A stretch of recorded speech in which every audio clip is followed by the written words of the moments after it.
the way that you feel like it's showing up in your life, you're not going to be changing the behavior. And it's dangerous. But on the other end, let's say you must go to the gym 7 times a week in order to love yourself. Maybe it's time to change the perception of what that means to you. If you really do love yourself, you are most likely more fulfilled. You are most likely taking really good care of yourself. You are most likely investing in yourself. You are most likely keeping the promises you make to yourself. You are most likely in alignment with what you value and what your goals and dreams are. Next Level Nation, welcome back to another episode of Next Level University, where we help you level up your life, your love, your health, and your wealth. Today, for episode number 1801, what does self-love actually mean? I had this written down as a topic for a long time. I don't know where it came from. I don't know why I originally wanted to do it, but Alan and I were talking about this yesterday, and I think the reason why is because there's always polarities. So there's one polarity that says you should not love yourself until you accomplish all of your goals. And then there's the other polarity, which is you should love yourself no matter what. No matter what your behavior is, no matter what your standards are, no matter if you're letting yourself down or you're not, no matter what, you should love yourself. And with everything, as with everything, I believe, and again, this is just my opinion, this is not a fact, but this is my opinion based on what I've learned, is the truth is somewhere in the middle. I now believe more than ever that true self-love is a juggling act of doing what is best for you now versus what is best for you eventually. Because in a way, what's best for you now is also determining what's best for you eventually, and it's this whole thing. This is my example. If you have been crushing something, let's just say it's a task, and you're getting to the stage Can you of hear burnout. my dog? Yeah, 100%. Yeah, 100%. I apologize. No, for it's that. all good. It's all good. Tucker's having a interesting morning, apparently. It's Tucker's home too. That's true. You know, it's probably his home more than anybody else's. He's probably wrestling his sisters. Yeah. Cats are quiet. It's another plus. Yeah, it is true. Not always, though. Sometimes they're not. If you're doing something at a very high level, let's say you're a business owner and you've worked 17 days straight. A day of self-love for you might be saying, I really need to prioritize my mental, physical, emotional, and spiritual health. I'm going to take a day off. But if you haven't worked at all in the last 17 days, a form of self-love might be saying, I really feel like I've been letting it ride. I need to do what's best for me in the long run today. And I think fitness, again, I know we've been talking about it a ton, but I think fitness is a really good example of this. I don't want someone to go to the gym as punishment to beat themselves up. I think exercise is a really good suggestion of self-love. Mm-hmm. I don't want you to do it because you hate yourself. That's not what I'm saying. But sometimes the self-love thing is actually pushing through the resistance that's in front of you. And just because the resistance is uncomfortable does not mean it's not a form of self-love. That's really going to therapy for you with self-love, even though it absolutely sucks. That is self-love. It just might not feel like it because it doesn't, quote-unquote, feel good. Just like there are things that feel really good that aren't self-love. It's probably not going to be self-love for me to get hammered every night. It's definitely not. That's not self-love. Because it feels really good in the moment, but it's not what's best for me right now and in the future. So I thought it'd be an interesting conversation to have because, again, I think that's what we're trying to do at NLU, is we're trying to take the polarities of grind your face off and don't see your family, and if it's meant to be, it'll be. The truth is somewhere in the middle, and the truth is personal for everybody. Alan should work less a little bit, probably.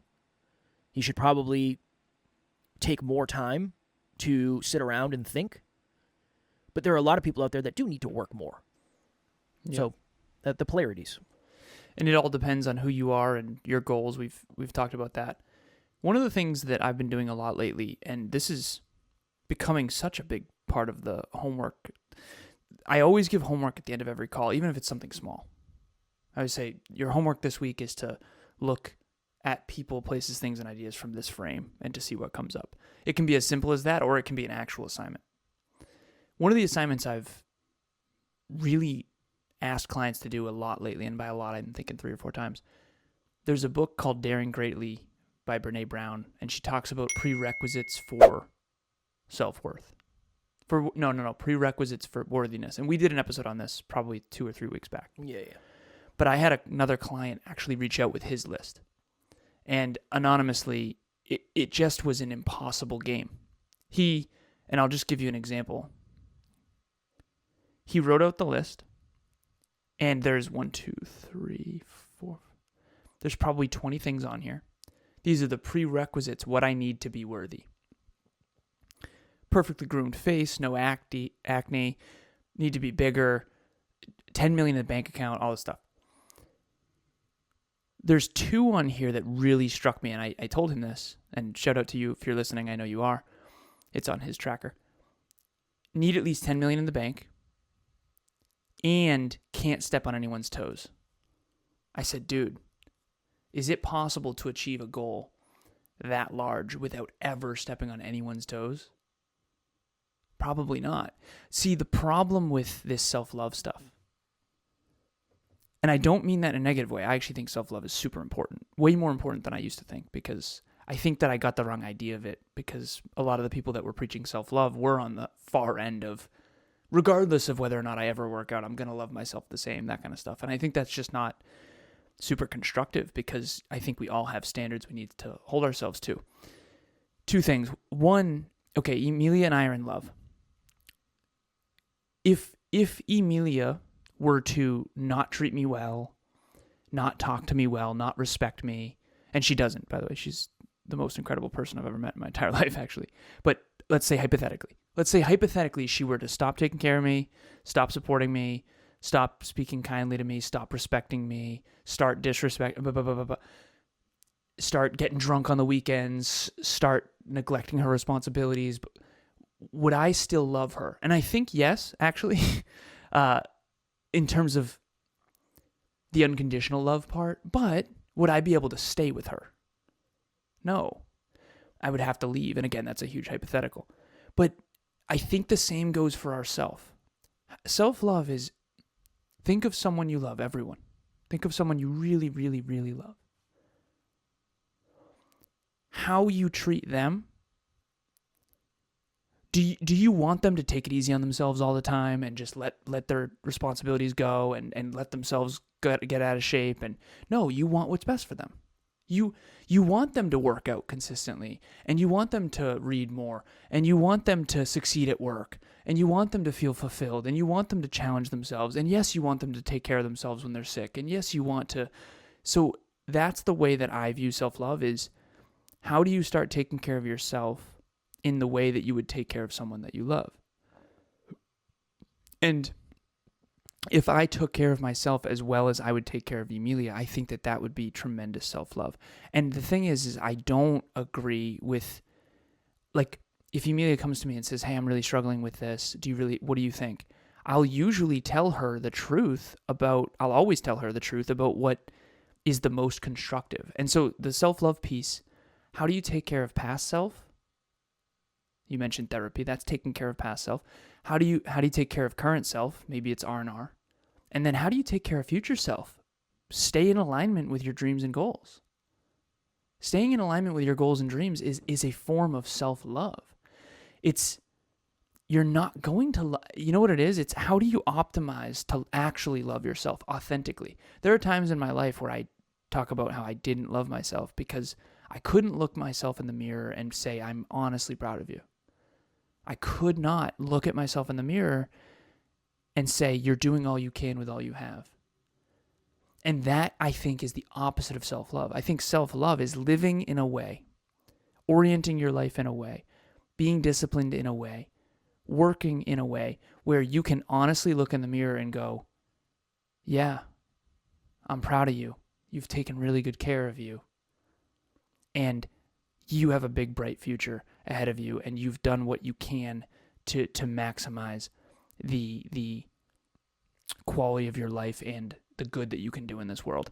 And if you can authentically say that, I do think you'll be fulfilled. And I think fulfillment and self-love are actually very similar in the sense of, if you really do love yourself, you are most likely more fulfilled. You are most likely taking really good care of yourself. You are most likely investing in yourself. You are most likely keeping the promises you make to yourself.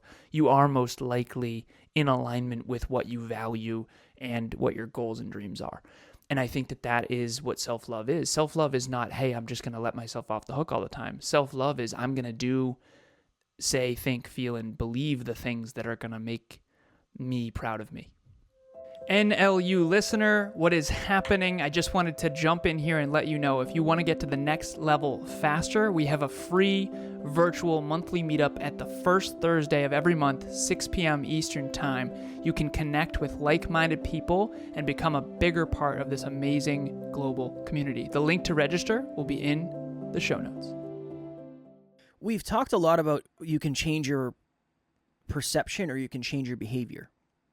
And I think this is why self-love is so hard to accomplish, because I think a lot of us are probably really good at one or the other. You're either really good at changing your perception.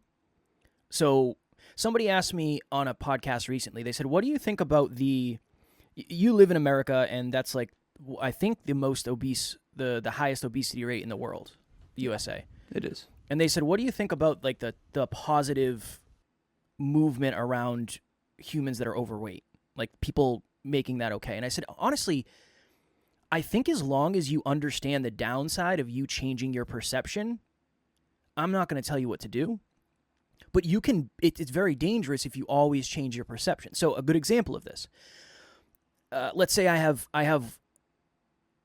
a Friday night and Saturday night I get hammered, hypothetically, just getting wasted. Friday, Saturday night. Talking a lot about that. Talking a lot about, and I'm not, but just as an example, changing my perception would be, well, at least it's not Thursday, Friday, Saturday. And I'm still a high performer. I go to the gym 6 times a week. I track my calories the rest of the day. I have a self-improvement podcast. My marriage is awesome. Boom, boom.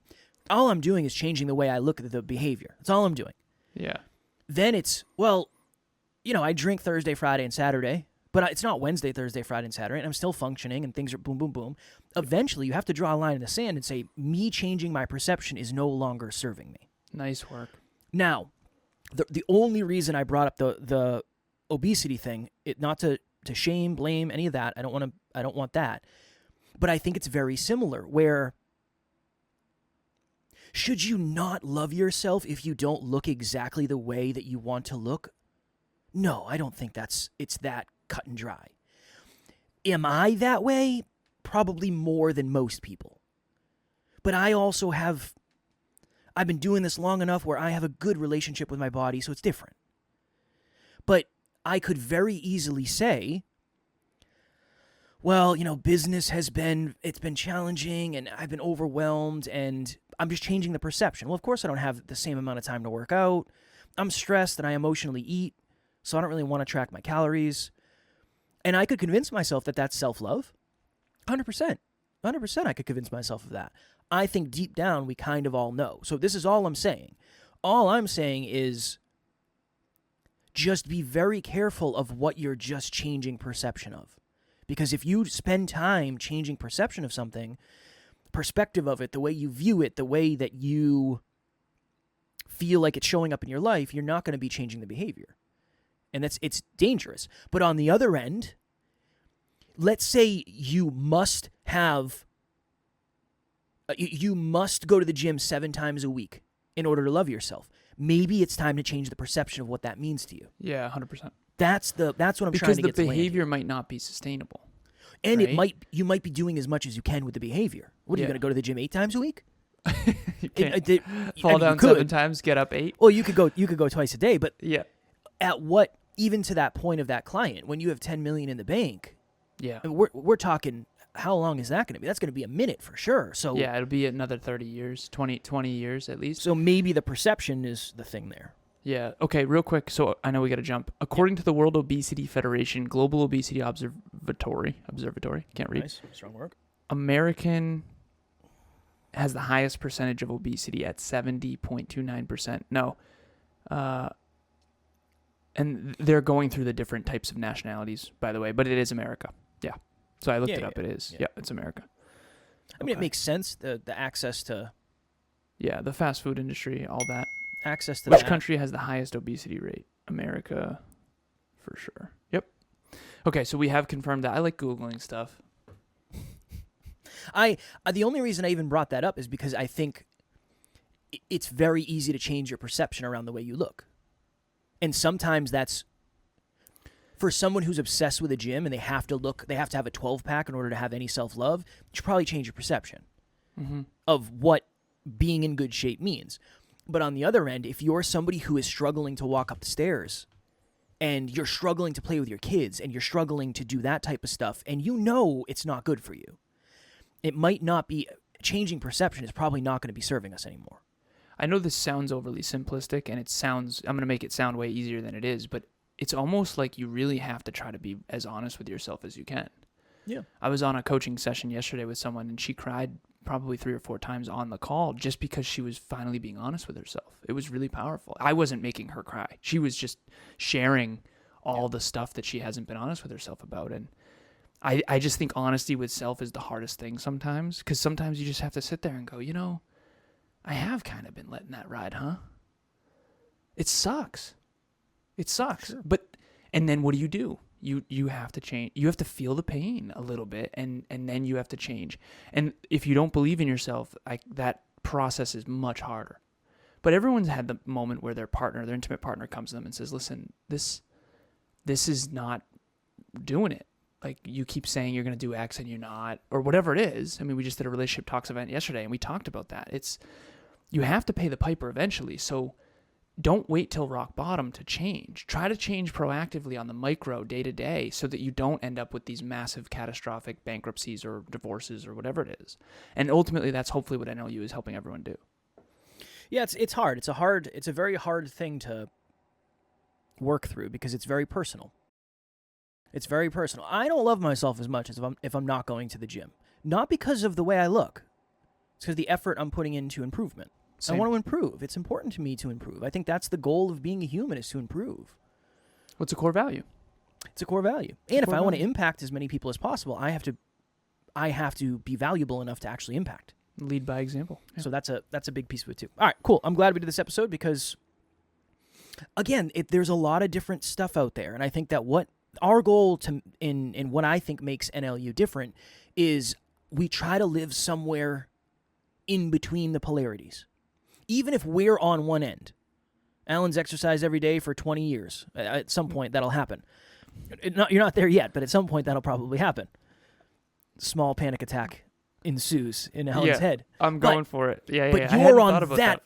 You're on that polarity. You are on a polarity, but you do not advise people to live on the same polarity. And I think that's very, very important. Okay, if you are focused on getting a little bit closer to the next level, or to the next level and then closer to the next level after that next level, make sure you are subscribed on whatever podcast platform you are listening to us on, and on YouTube if you are watching us there. And if you are looking for a coach to help you get to the next level, one Alan Lazarus is still taking on new clients. It is wildly affordable. It's week to week. You don't have to sign a year-long contract or any of that.